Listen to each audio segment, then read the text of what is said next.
안녕하십니까. 삼성 SDS의 장용석입니다. 반갑습니다. 저는 공공 부분 대상으로 해서 RPA하고 AI 사업개발 담당하고 있습니다. 그래서 정부 부처라든지 오늘도 여기 많이 오셨을 텐데 공공기관 또 요새는 지방자치단체에서도 RPA를 굉장히 많이 도입하고 계십니다. 그것들 다니면서 업무 자동화 솔루션 도입하는 거 도움드리고 있습니다. 우리나라 공공기관에서 자동화 솔루션을 도입한 지가 약 한 3년 정도 됐다고 합니다. 지난해 특히 행안부에서 범정부 RPA 설명회라는 행사가 있었어요. 행안부 추산으로 460여 개 기관이 참석했다고 하셨고, 그 이후에 정말로 많은 공공기관에서 자동화 행정, 업무 자동화 솔루션을 도입하고 있고 실제 검토하고 계십니다. 제가 말씀드릴 순서는 우선 RPA하고 사무 자동화에 대해서 간단하게 짚고, 첫 번째는 정부 부처에 대한 그 자동화 사례에 대해서 말씀드리겠고요. 행안부 사례 위주로 말씀드리겠습니다. 두 번째는 공공기관 사례에 대해서 LX 한국국토정보공사에서 나오셔서 발표를 주시겠습니다. 한국국토정보공사는 본사에서 먼저 자동화 솔루션을 구입하셨고, 그 다음에 금년도에는 10개 지역본부에 확산 적용을 하고 계십니다. 또 내년도에도 과제도 그렇고 또 지사로도 확산 그 계획을 갖고 계시고, 금년도에는 국토부의 브랜딩 과제로도 선정이 됐어요. 그래서 내년에는 토지 자동화 행정에도 기여할 거라고 생각하고 있습니다. 발표 들으실 때 확산 그런 관점에서 들어주시면 더 좋을 것 같습니다.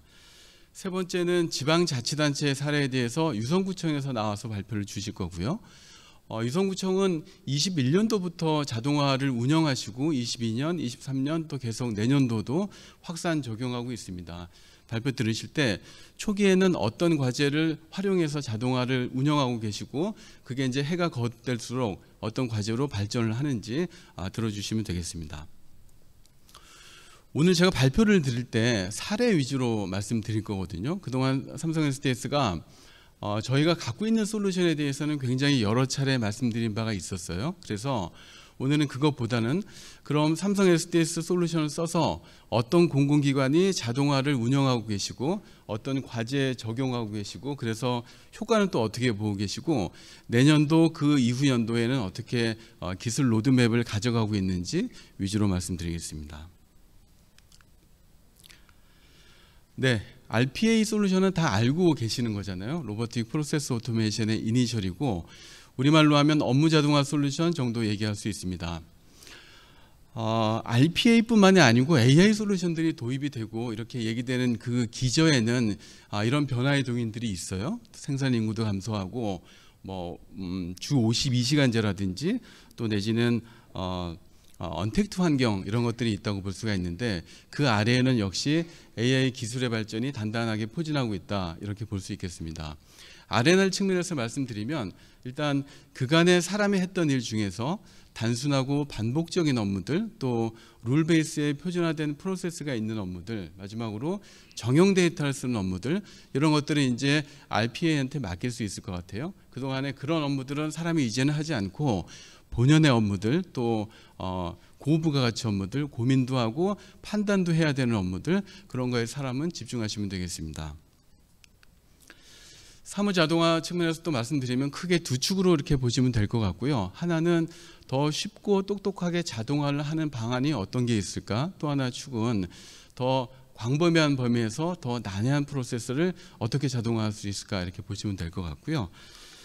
이어서 말씀드리면, 그동안의 RPA가 사람이 하는 업무 중에서 단순하고 반복적인 그런 업무대 타스크 자동화 위주로 작용을 했다고 보면, 이 다음 단계에서는 좀 더 인텔리전트한 프로세스 오토메이션이 가능하게 한다. 사람하고 보시 코옥을 통해서.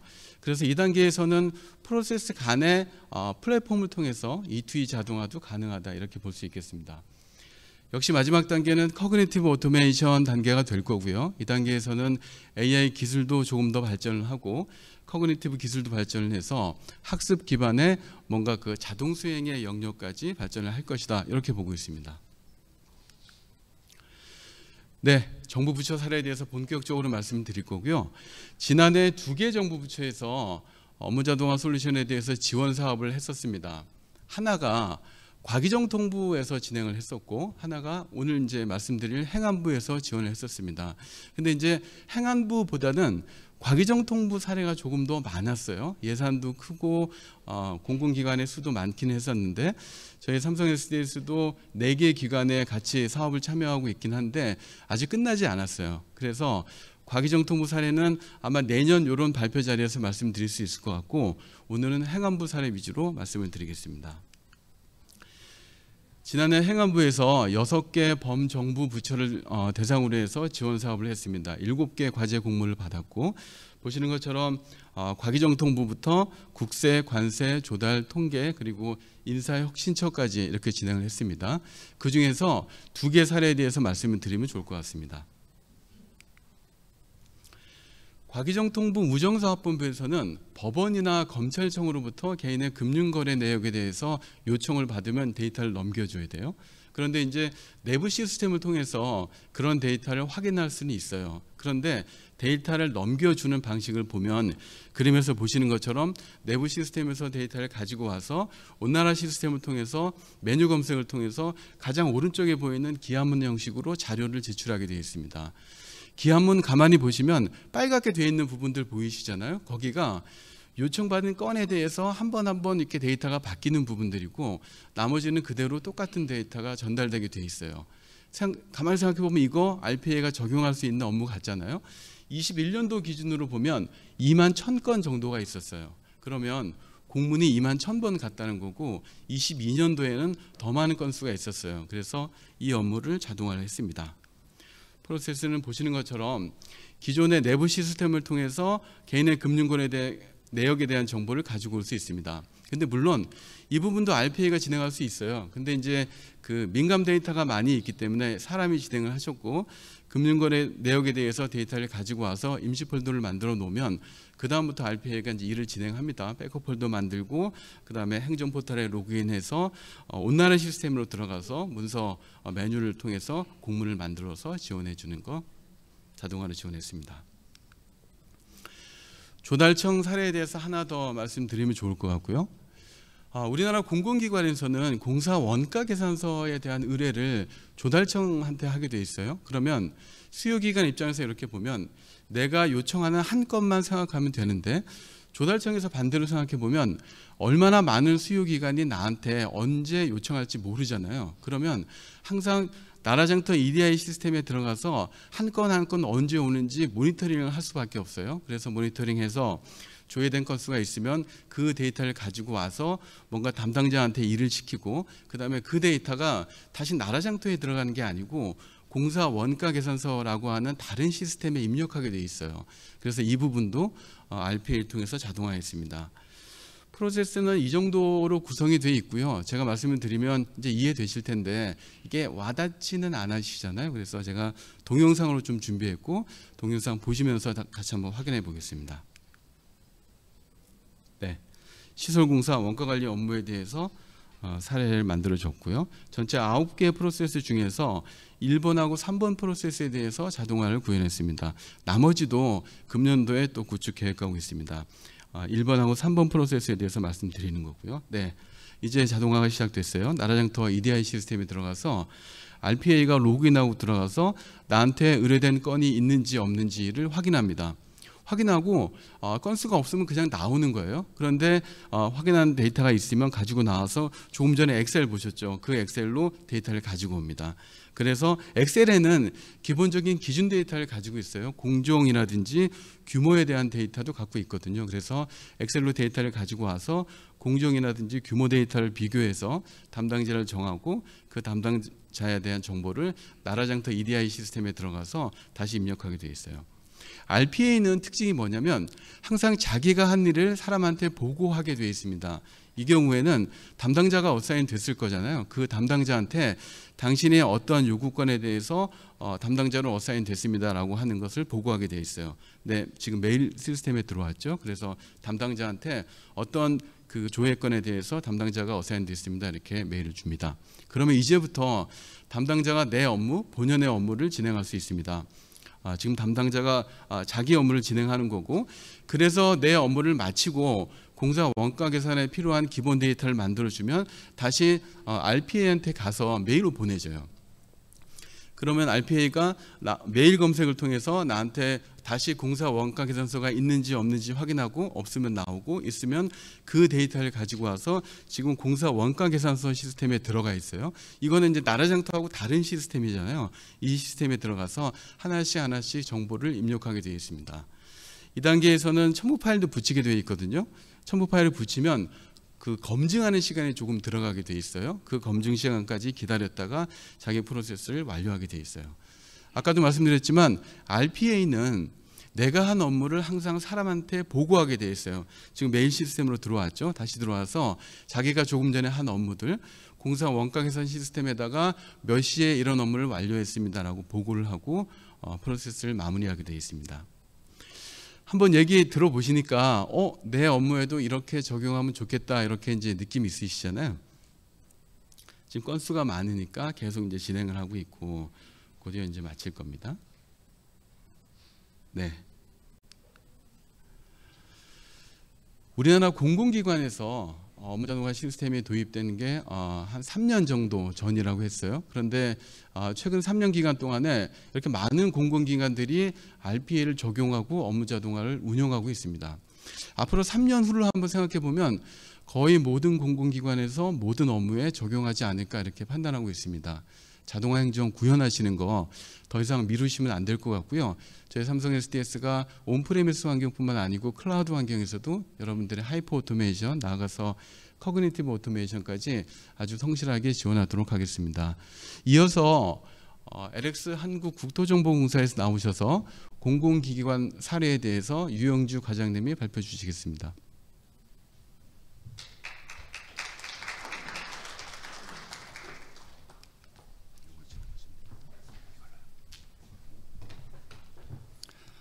네, 안녕하십니까. 저는 한국국토정보공사 지적제조사처에서 근무하고 있는 유영주 과장이라고 합니다. 금번 공공솔루션마켓 AI 세션에서 저희 공사가 공공기관 대표 자동화 사례로 발표하게 되어 무한한 영광으로 생각드립니다. 특히나 저희 이번에 기회를 마련해 주신 삼성 SDS나 장용석 프로에게도 감사의 말씀을 전해드립니다. 그럼 지금부터 LX 한국국토정보공사의 RPA 자동화 사례를 발표드리겠습니다. 먼저 저희 공사에 대한 소개를 드릴 텐데요. 저희 공사는 국가정보공간기본법 제12조에 설립 근거를 두고 있으며 설립 목적과 미션은 국가공간정보체계의 국축 지원, 공간정보와 지적재대에 관한 연구, 그리고 기술개발과 지적측량 등에 있습니다. 저희 공사는 1977년 대한지적공사로 시작하여 2015년 현재의 사명으로 변경되었습니다. 그리고 스마트 사회를 선도하는 국토정보 플랫폼에는 비전 아래서 국토정보의 혁신 성장을 주도하고 국민 중심 국토정보 서비스를 제공하여 사회가치 실현에도 앞장서고 있습니다. 저희 공사의 주요 사업을 소개해드리겠습니다. 먼저 개인 간의 토지 거래, 매매, 공공 SOC 사업 등의 필수적인 지적 측량 사업이 있고 토지의 잘못된 정보를 바로잡고 새로운 디지털 지적도를 구축하는 지적제조사 구축 사업을 하고 있습니다. 그리고 디지털 트윈, 자율주행, 지하정보, 입체주소 등 다양한 공간정보 사업을 구축, 관리하고 있습니다. 그리고 이러한 사업들을 해외 시장에 개척을 한다든지 사모델 개발, 원조 사업을 지원할 수 있는 그런 해외 사업들을 진행하고 있고요. 이러한 주요 사업들의 기반이 되는 디지털 인재 양성이나 그다음에 인프라, 기술 개발 등을 하는 교육 연구 사업도 하고 있습니다. 저희 본사는 전북 전주에 두고 있으며 전국 13개 지역본부와 167개 지사로 운영되고 있습니다. 부설기관으로는 충남 공주의 교육원과 전북 완주에 연구원을 두고 있고요. 전국 한 4,700여 명의 직원이 이러한 다양한 업무를 수행 중에 있습니다. 그 중에 저는 이제 지적제조사 국책사업을 수행하고 있는데 일단 지적제조사가 무엇인지 간단히 설명드리겠습니다. 우리나라 전 국토의 15%는 지적불부합지를 포함하고 있습니다.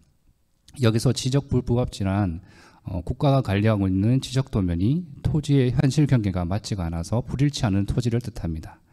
그런데 이 지적제조사가 발생한 이유가 뭔지 생각해 보면 아마 110년 전 일제강점기 때 만들어진 종이 지적도면과 그리고 천재지변, 6.25 전쟁 등등의 기상이변 등에 의해서 종이 지적도면이 마모, 변형, 훼손이 됨으로써 이러한 지적불부합지가 발생하게 되었습니다.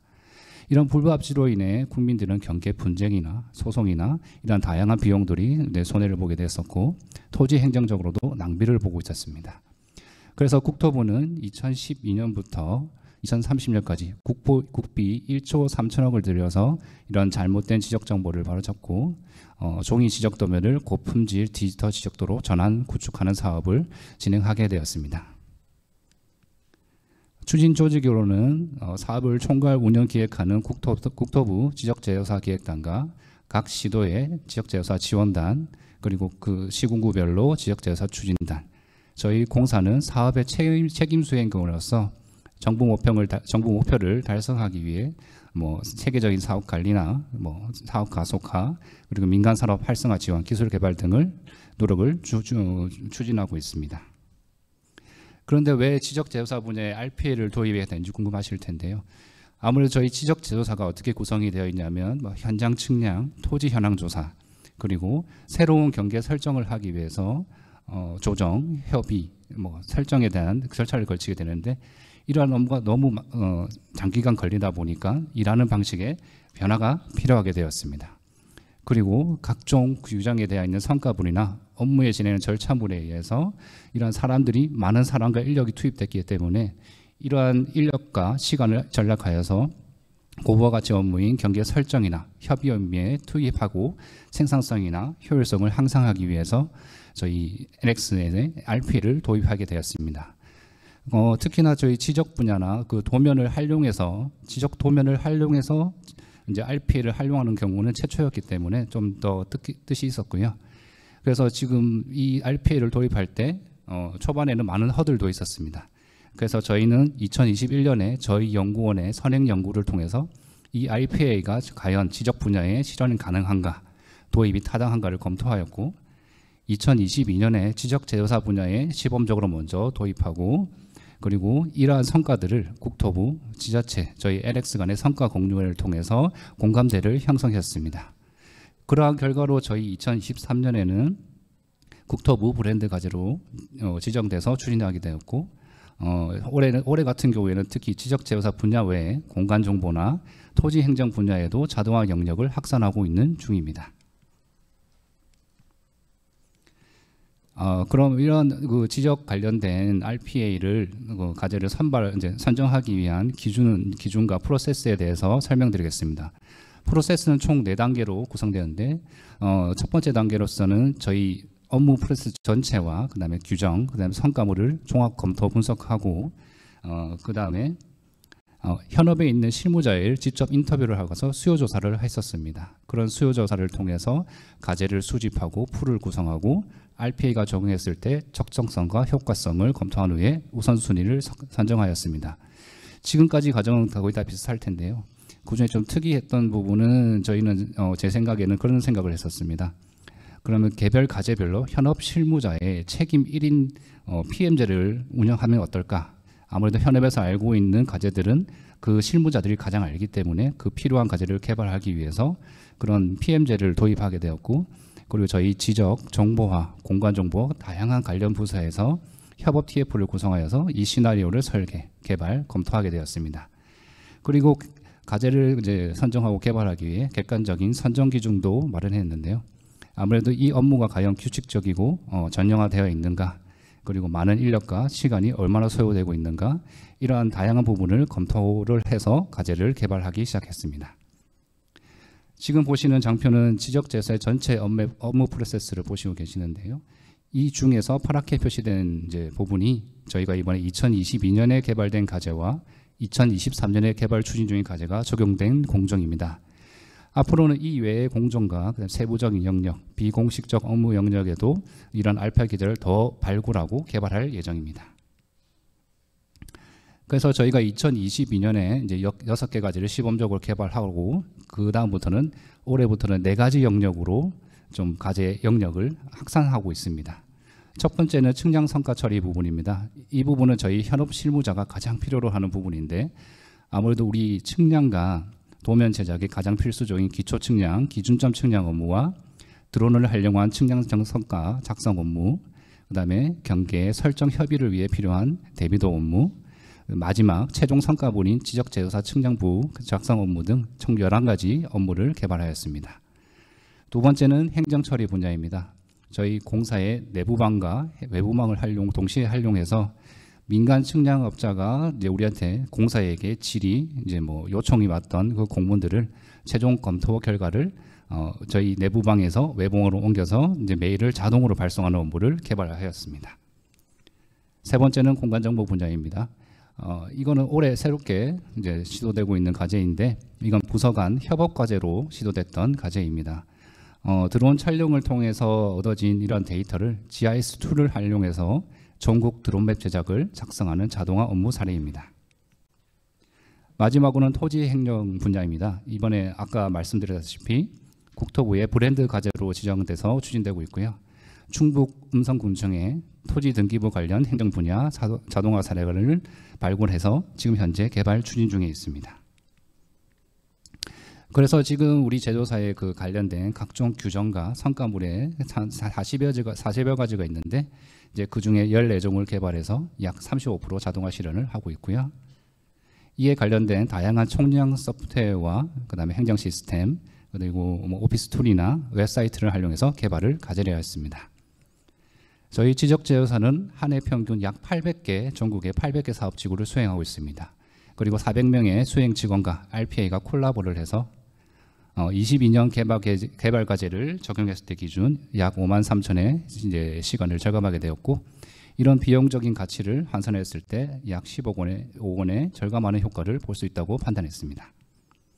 또한 지금까지의 수기적인 또 아날로그적인 업무 패러다임을 개선하고 직원의 피로도를 또 감소시키고 편의성을 향상시켰으며 다양한 그 사람이 해야 했을 때 발생하는 오류나 그런 부분들을 정확도 개선과 성과 품질 향상에도 기여했습니다.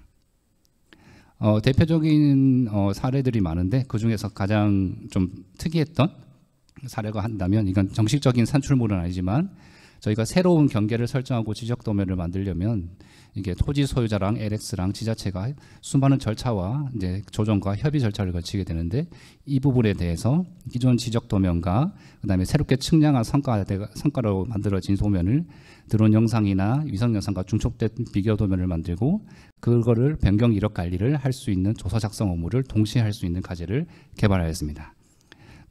이제 큰 프로세스로 설명드리면 이제 저희 LX 공사의 자료 공유 시스템에 업무 수행자가 관련 파일을 올려놓으면 RPA가 그 파일을 다운로드 받아서 저희 LX가 자체 개발한 측량 소프트웨어인 랜디고를 이용해요 그 비교 도면을 작성하고 그리고 엑셀 툴을 이용해서 변경 이력 관리 조서를 작성하는 업무입니다.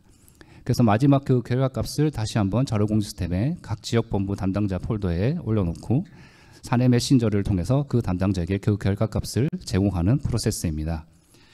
사실 이 다음에 이 관련된 영상을 준비했는데 조금 길고 좀 그래서 혹시 관심이 있거나 또 잘 질문 있으시면 다음에 문의 주시면 공유드리겠습니다. 그래서 저희가 2022년에는 이제 뭐 시범적으로 도입하고 공간대를 형성하고 이제 RPA를 필요하게 되었다는 이제 도입의 공감의 시기였다고 하면 올해 같은 경우에는 이제 본사 중앙 집중식이 아니라 이제 좀 지역 본부에게 전사 확산할 수 있는 그런 시기가 되었고 그리고 이제 지적 제조사 분야뿐만 아니라 뭐 공간 정보, 토지 행정 분야 등 자동화 영역을 확산하는 시기라고 할 수 있습니다. 그리고 내년부터는 이러한 개발된 과제들을 안정적으로 정착 운영하고 효과를 다양하게 측정해서 이제 지능형 이제 AI 기술이 융합된 지능형 RPA를 도입하여 개인 비서화해서 앞으로의 그 사람이 판단하거나 의사결정을 지원할 수 있는 그러한 과제들도 많이 개발해보고자 합니다. 지금까지 경청해 주셔서 감사드립니다. 감사합니다. 네, 다음은 대전 유성구청의 김혁준 주무관님 발표가 있겠습니다.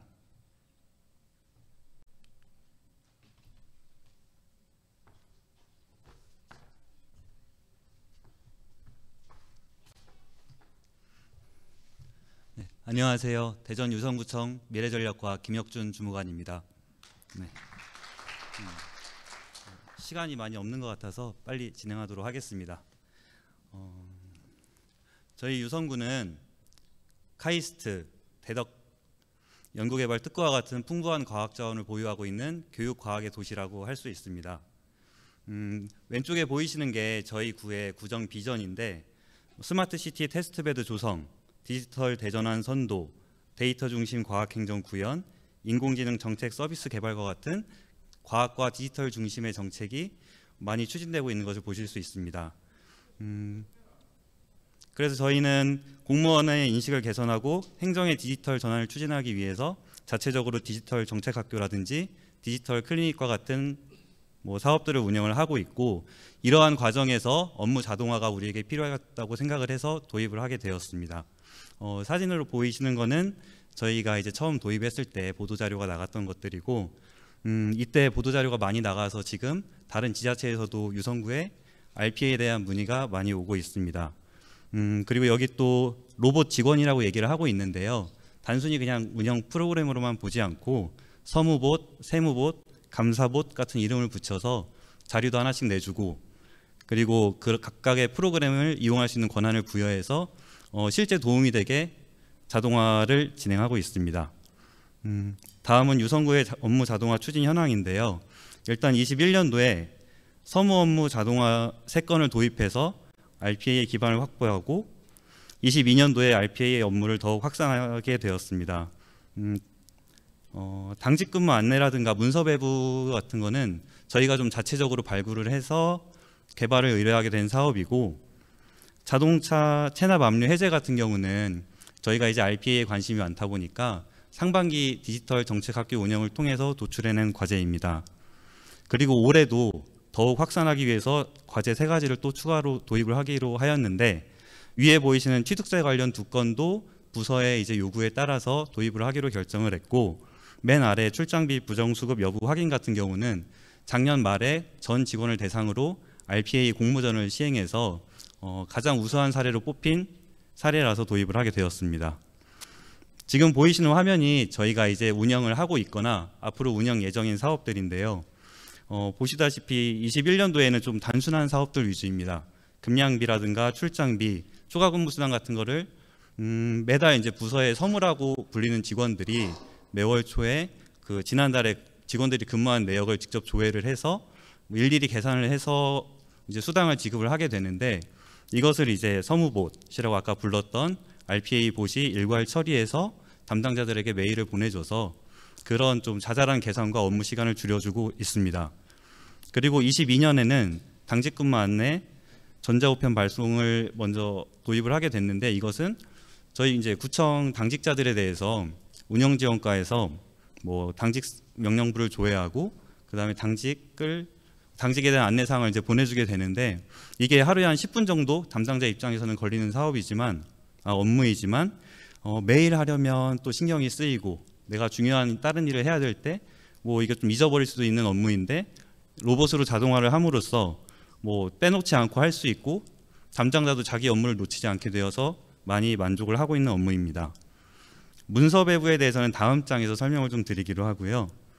다음에 자동차 체납 압류 해제 같은 경우는 저희 직원들의 만족도도 굉장히 높고, 또 민원인 입장에서도 만족도가 높은 사업입니다. 여기 지자체 공무원들께서 와 계신지 모르겠는데, 민원인이 세금을 체납을 하셨을 때, 그리고 그걸 이제 납부를 하게 되면 압류를 해제해야 다른 업무를 보실 수 있는데, 그런 압류 해제를 민원인이 저희한테 요청을 하거나 아니면 담당자가 매일 정해진 시간에 일괄해서 처리해서 해제를 합니다. 그런데 민원인 입장에서 다른 곳에 가서 다른 서류 작업을 하셔야 되는데 이걸 처리하지 못하게 되면, 압류가 걸려 있어서 이제 처리를 못하면 전화를 해서 빨리 풀어달라고 요청을 하시기 때문에 담당자들은 이게 언제 전화가 올지 모르니까 밥도 제대로 못 먹고 기다려서 교대를 해야 되고 이런 사례가 있었는데, 이것을 자동화하게 됨으로써 민원인 자동화해서 30분마다 자동으로 돌아가서 압류 사실을 확인하고 그 체납된 세금을 낸 것이 확인이 되면 자동으로 압류 해제까지 할 수 있게 프로그램을 구축을 했습니다. 그래서 민원인 입장에서도 좀 민원 발생 소지가 줄어들었고, 저희 입장에서 이제 교대 없이 편하게 밥을 먹으러 갈 수 있게 되고, 그래서 양쪽에 다 만족도가 높은 사업이라고 할 수 있습니다. 아래 3건은 아직 개발에 들어가지는 않았고 올해 연말까지 구축 예정인 사업들이고요. 이런 사업들도 민원 감소라든가 직원들의 업무 부담을 줄여주는데 도움이 될 것이라고 기대하고 있습니다. 아까 말씀드린 이제 문서 배부 관련된 내용인데 이것을 특별히 말씀드리는 이유는 저희가 이제 삼성 SDS 브리티 RPA를 사용하고 있는데 이 프로그램이 정말 사용하기가 쉽기는 하더라고요. 그래서 민원 관련 부서에서 저희 이제 민원실에서 전국에서 오는 문서들을 각 부서에 이제 보내주게 되는데 하루에 뭐 몇천 건이 된다고 합니다. 온 나라 시스템상 자동으로 키워드 문서 배부를 할 수가 있지만 뭐 요 당시에는 좀 불안정하기도 했고 그래서 오류가 많이 나니까 저희 쪽에 이제 요청을 하셨는데 이거를 이제 업체에 의뢰하지 않고 당시 저희 업무 담당자가 그냥 삼성 SDS 홈페이지에 있는 교육 프로그램을 이수도 아닙니다. 그냥 무료 교육 프로그램을 들으시고 스스로 이제 프로세스를 다 직접 짜셔서 지금까지 잘 운영을 하고 있습니다. 그래서 이런 사례가 누구나 이거 뭐 교육 프로그램 듣고 하면은 내 업무를 자동화를 할 수 있고 그리고 개인 업무의 디지털화 확산에도 그것도 충분히 가능하다라고 가능성을 보여주는 사례라고 볼 수 있을 것 같습니다.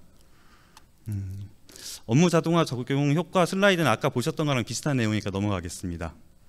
그래서 아까 각각의 사례에 대해서 조금 더 자세히 말씀을 드리면 이게 이제 급량비 계산 자동화인데 뭐 절차는 간단합니다. 차세대 인사랑에 접속을 해서 지난달 근무 내역을 다운로드하고 그것을 이제 뭐 부서별 서식에 맞게 계산을 하고 각 담당자들에게 작업 결과를 메일로 발송을 해주는 건데 이것이 또 한 사람 한 사람에게는 뭐 그렇게 오래 걸리는 업무가 아닐 수도 있지만 약 50여 개 부서에서 다 같이 이 일을 하고 있기 때문에 전체적으로 합하면 꽤 큰 시간이 됩니다.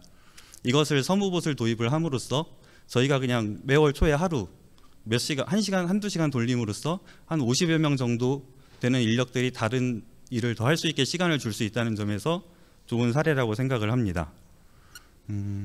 뭐 자동화 프로세스는 뭐 다음과 같은데 이거는 뭐 그냥 보시는 것과 같고 다음은 초과근무수당 계산 자동화입니다. 초과근무수당 계산은 아까 급량비보다는 조금 더 복잡합니다.